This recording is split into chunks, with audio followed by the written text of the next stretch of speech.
आज सुने क्यों कहते हैं कि भगवान श्री कृष्ण की माया है अपरंपार।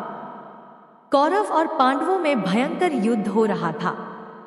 दोनों पक्ष की सेनाएं एक दूसरे को पराजित करने के लिए प्राणपण से कृत संकल्प थी। एक दिन कौरव सेना की एक टुकड़ी से लड़ते हुए अर्जुन युद्ध के मुख्य मैदान से दूर चले गए। द्रोणाचार्य ने अर्जुन को युद्ध क्षेत्र में नहीं देखा तो फूले नहीं समाये। श्री कृष्ण और अर्जुन के रहते हुए वह अपना युद्ध कौशल नहीं दिखा पा रहे थे। द्रोणाचार्य ने तुरंत सेना को गोलाकार खड़ा कर दिया। सेना को पहियेनुमा पंक्ति में बांधा गया, इसलिए इनका नाम चक्रव्यूह पड़ा। अर्जुन की अनुपस्थिति में उनका बेटा अभिमन्यु चक्रव्यूह में लड़ने गया।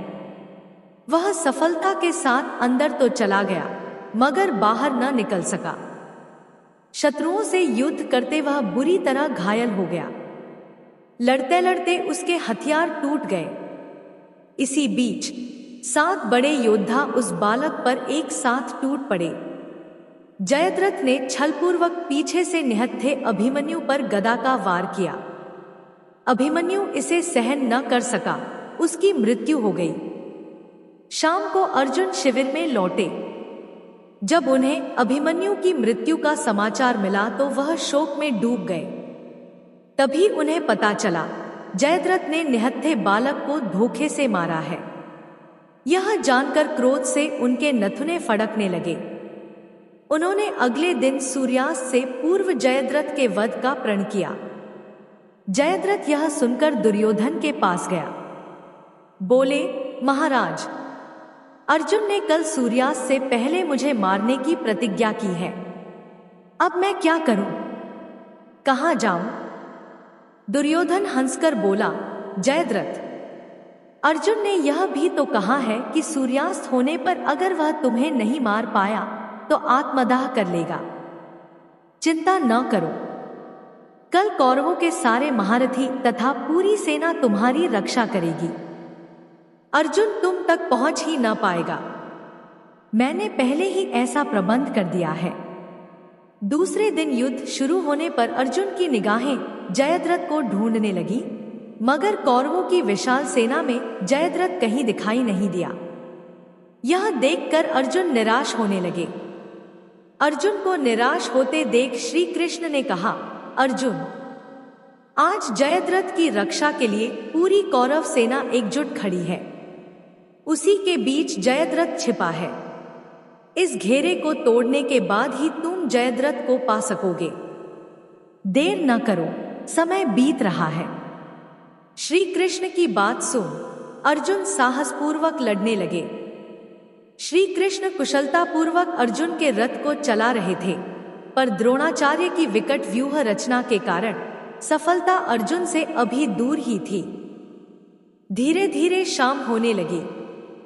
श्री कृष्ण ने देखा दिल ढलता जा रहा है, रथ के घोड़े बुरी तरह घायल होकर थक गए हैं।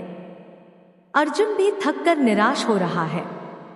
उन्होंने कुछ सोचकर अर्जुन से कहा, अर्जुन, घोड़े थक गए हैं, उनको थोड़ा विश्राम दिए बिना मैं इन्हें आगे नहीं बढ़ा सकता। अब तुम अपने बाणों से एक सुरक्षित घेरा बनाओ, जिससे शत्रु के आक्रमण से बचकर हम थोड़ा आराम कर लें। श्री कृष्ण की बात सुन अर्जुन को बड़ा आश्चर्य हुआ। वे बोले, यदुपति, यह आप क्या कह रहे हैं? काम हुए बिना आराम कहा। आराम करने पर सूर्यास्त हो जाएगा, फिर बेटे के हत्यारे को कैसे मार सकूंगा? सुनकर श्री कृष्ण हंस पड़े।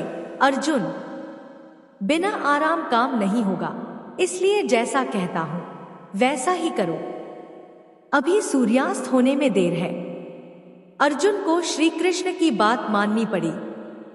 बाणों के सुरक्षित घेरे में श्री कृष्ण ने घोड़ों को पानी पिलाया, मालिश की, घावों पर लेप लगाया। उधर अर्जुन गांडीव धनुष को सिरहाने रखकर चिंता में डूबे थे। थोड़ी देर बाद अर्जुन जब पुनः युद्ध के लिए तैयार हुए तो देखा सूर्यास्त होने में थोड़ी ही देर है। श्री कृष्ण ने निराशा के स्वर में कहा, अर्जुन, समय को देखते हुए जयद्रथ को मार पाना अब कठिन है। इसलिए तुम अपनी प्रतिज्ञा का दूसरा भाग पूरा करने की तैयारी करो। कहते हुए श्री कृष्ण ने अपना 5 जन्य शंख बजाकर युद्ध बंद करने की घोषणा की, ताकि सभी समझें सूर्य अस्त हो गया। अर्जुन भी यह बात समझ न सका। उसे लगा पता नहीं श्री कृष्ण यह क्या कर रहे हैं। उधर कौरवों की सेना में खुशी की लहर दौड़ गई। कृपाचार्य, कृतवर्मा, अश्वत्थामा, द्रोणाचार्य और दुर्योधन के सुरक्षित घेरे से जयद्रथ यह देखने के लिए बाहर निकला कि मुझे मारने की प्रतिज्ञा करने वाला अर्जुन अब स्वयं आत्मदाह की तैयारी कर रहा है या नहीं। अर्जुन ने धनुष्बाण रख दिए थे। पास खड़े श्री कृष्ण जल्दी जल्दी लकड़ियों से चिता तैयार कर रहे थे। जयद्रथ को कौरवों की सेना के सामने खड़ा देख श्री कृष्ण ने हाथ की लकड़ी फेंककर घोड़ों की रास संभाल ली और अर्जुन से ललकार कर कहा, अर्जुन, उठाओ गांडीव, तुम्हारा शत्रु जयद्रथ सामने खड़ा है। उधर आकाश में देखो, अभी सूर्य के अस्त होने में काफी देर है। मैंने भ्रम पैदा करने के लिए ही यह सब किया था। अचानक सबकी निगाहें आकाश की ओर उठ गईं। कुछ क्षण पहले न दिखाई देने वाला सूर्य अभी भी आकाश की पश्चिम दिशा में चमक रहा था। दुर्योधन के हाथ से तोते उड़ गए। जयद्रथ छिपने के लिए भागा, मगर इससे पहले ही अर्जुन के धनुष पर बाण चढ़ चुका था। श्री कृष्ण फिर बोले, अर्जुन, सावधान। जयद्रथ का पिता उत्तर दिशा में 100 योजन दूर बैठा तप कर रहा है। बाण इस गति और लक्ष्य से चलाना कि जयद्रथ का सिर उसके पिता की गोद में ही गिरे। अगर तुम्हारे बाण से कटकर जयद्रथ का सिर जमीन पर गिरा तो उसके पिता के श्राप से तुम्हारे सिर के 100 टुकड़े हो जाएंगे। अर्जुन ने कहा, ऐसा ही होगा माधव, और उसके गांडीव से तीर छूट गया। उस तीर ने जयद्रथ का सिर काट डाला। तीर उसे लेकर उड़ चला। कटा हुआ सिर सीधे जयद्रथ के पिता की गोद में, जहां वह तपस्या कर रहे थे, गिरा। चौंक कर जब वे उठे तो सिर भूमि पर गिर पड़ा और उनके ही सिर के 100 टुकड़े हो गए। शिविर में लौटने पर अर्जुन ने श्री कृष्ण से सूर्यास्त की इस माया के बारे में पूछा तो श्री कृष्ण ने कहा, जब बल से कार्य सिद्ध न हो तो कौशल से करना चाहिए। मैंने ही अपने योग बल से सूर्य पर आवरण डालकर अस्त होने की माया फैलाई थी। सूर्य अस्त हुआ ही नहीं था, माया के हटते ही वह फिर निकल आया। यह सुनकर अर्जुन का सिर श्री कृष्ण के प्रति श्रद्धा से झुक गया।